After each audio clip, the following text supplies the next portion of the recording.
C'est officiel, le chancelier allemand Olaf Scholz a pour la première fois en 2 ans contacté par téléphone le président russe Vladimir Poutine au sujet d'un règlement de la guerre en Ukraine. Berlin a proposé le lancement de discussions confirmées par Moscou, qui a cependant noté que le président russe a insisté que les négociations ne concerneront nullement les conquêtes territoriales faites par la Russie dans l'Est et le sud de l'Ukraine.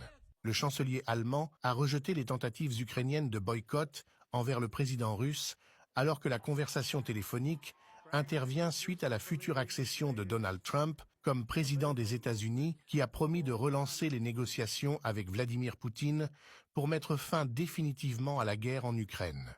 Le geste du chancelier allemand peut également s'expliquer par la crise économique qui touche l'Allemagne après la fin des achats du gaz russe, avec comme conséquence le recul du secteur industriel et la fermeture annoncée de 3 usines.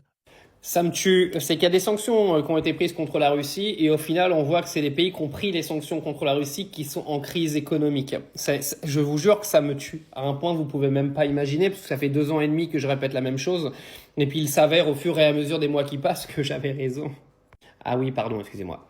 Et bizarrement, Donald Trump devient président des États-Unis. Alors, il prendra son poste le 20 janvier. Et des appels sont déjà faits envers Vladimir Poutine pour des négociations qui ne vont absolument pas plaire à Volodymyr Zelensky. Je vous le dis direct, parce que les territoires qui ont été conquis par la Russie ne seront maintenant jamais rendus. Ça, c'est une certitude. Et il faut savoir que Zelensky a grave le seum parce qu'il avait donc fait pression sur l'Union européenne pour qu'il n'y ait pas de discussion avec Vladimir Poutine, parce que bien sûr Zelensky veut tout faire à sa sauce. C'est justement pour ça qu'il n'y a pas eu de négociation depuis maintenant quasiment 2 ans. Ça fait 2 ans que ça discute plus.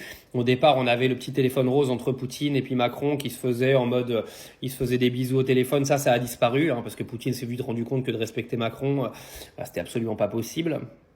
Donc voilà, Trump arrive à la tête des États-Unis, les Allemands sont en panique parce que leur économie allait à la ramasse, donc on fait quoi? On appelle Poutine et puis on va essayer de faire des négociations qui vont totalement finir dans les termes de Vladimir de toute manière.